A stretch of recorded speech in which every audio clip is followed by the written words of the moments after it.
আমিরুল মুমিনিন খলিফাতুল মুসলিমিন হযরত ওমর ইবনুল খাত্তাব রাদিয়াল্লাহু তাআলা আনহু বাইতুল্লাহর সামনে বসে আছে, কাবা শরীফের সামনে।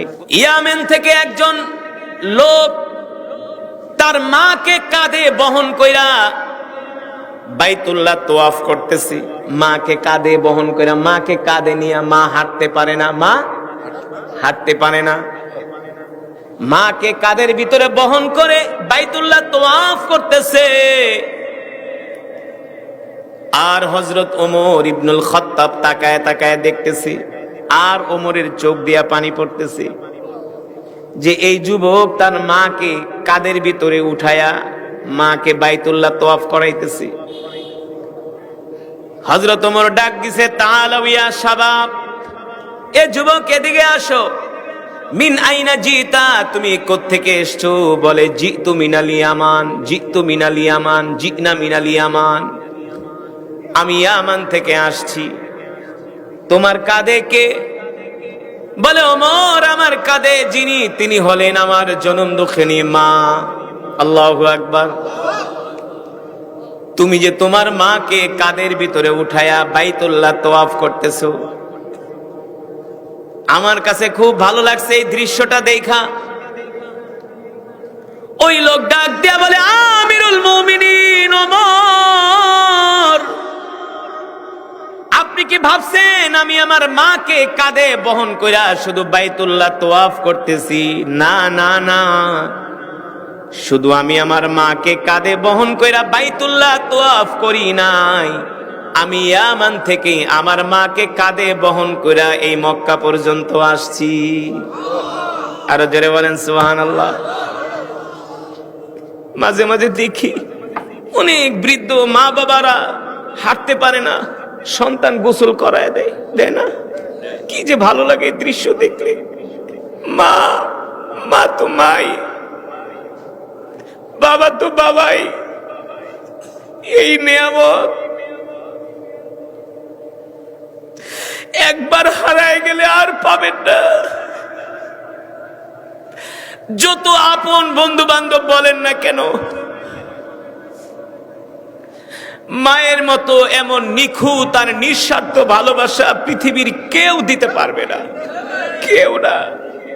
আপনি যখন অসুস্থ হবেন, বিদেশে থাকেন, মার থেকে দূরে থাকেন, কেউ না জানলেও মার কলিজায় আঘাত করে, আঘাত করে।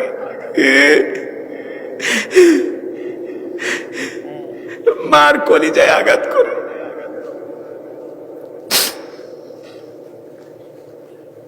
আল্লাহ, আপনি আমাদের মা বাবাকে মাফ করে দেন। আল্লাহ, যাদের মা বাবা বেঁচে আছে, আল্লাহ কলিজা দিয়ে খেদমত করার তৌফিক দেন।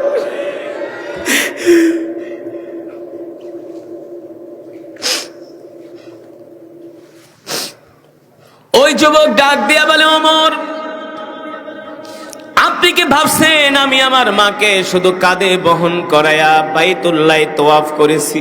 না না না, আমি আমার মাকে কাঁধে বহন করে সেই ইয়ামান থেকে মিনাল ইয়ামান ইলা মক্কা, আমি ইয়ামান থেকে মক্কা পর্যন্ত আমি আমার মাকে কাঁধে বহন করায় আনছি। আবার আমি আমার মাকে আমার কাঁধে বহন করে আমি মক্কা থেকে ইয়ামান পর্যন্ত যাব। আল্লাহু আকবার। এই কথা বলার পরে যুবক হযরত ওমরের সামনে আইসা বলে, ওমর,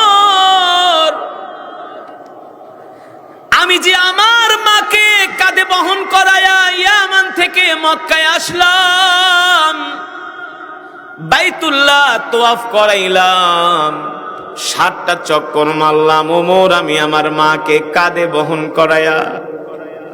ওমর, আপনি তো আমিরুল মুমিনিন, আপনি আমাকে একটা ফয়সালা করে দেন। এই যে আমার মাকে আমি কাঁধে বহন করায়া ইয়ামান থেকে মক্কায় আনলাম, বাইতুল্লাহ তোয়াফ করাইলাম, এত খেদমত করলাম, ওমর গো, আপনি বলেন আমি কি আমার মার হক আদায় করতে পারছি কিনা?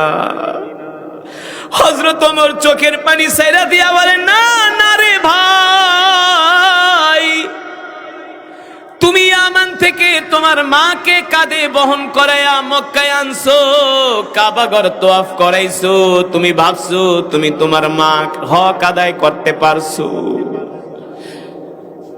এতটুকুন খেদমত কইরা মায়ের হক আদায় করা তো দূরের কথা, তুমি যদি তোমার শরীরের চামড়াটা খুইলা জুতা বানায়া তোমার মায়ের পায়ে পরায় দাও, তারপরও মায়ের হক আদায় করতে পারবা না। তারপরও মায়ের হক আদায় করতে পারবা না। আল্লাহ রাব্বুল আলামিন মা বাবাকে এত মর্যাদা দিয়েছেন, মা বাবাকে এত সম্মান এত ইজ্জত দান করেছেন, ঠিক কিনা বলেন? সেই আসমানের মালিক জমিনের মালিক বইলা দিছে, বান্দারে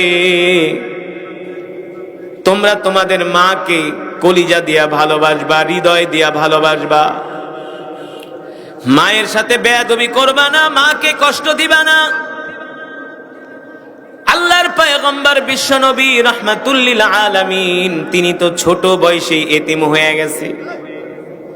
হযরত আব্দুল্লাহ তো ইন্তেকাল করছে। যখন হযরত আমিনার গর্ভে আল্লাহর পয়গম্বর রাহমাতুল লিল আলামিন, তখনই তো আল্লাহ রাসূলের পিতা হযরত আব্দুল্লাহ ইন্তেকাল করেছেন। আল্লাহর নবীর জন্মের পরে হযরত আমিনা রাদিয়াল্লাহু তাআলা আনহা, হযরত আমিনা তিনিও তো ইন্তেকাল করেছেন। ছোটবেলায় আল্লাহ নবী এতিম হয়ে গেছে। আল্লাহ নবীর যিনি লালন পালনের দায়িত্ব নিয়েছিলেন তার নাম হলো হযরত হালিমাতুস সাদিয়া। নাম কি? একজন বয়োবৃদ্ধ মহিলা হযরত হালিমাতুস সাদিয়া রাদিয়াল্লাহু তাআলা আনহা, যিনি আল্লাহর নবীকে লালন পালন করেছিলেন।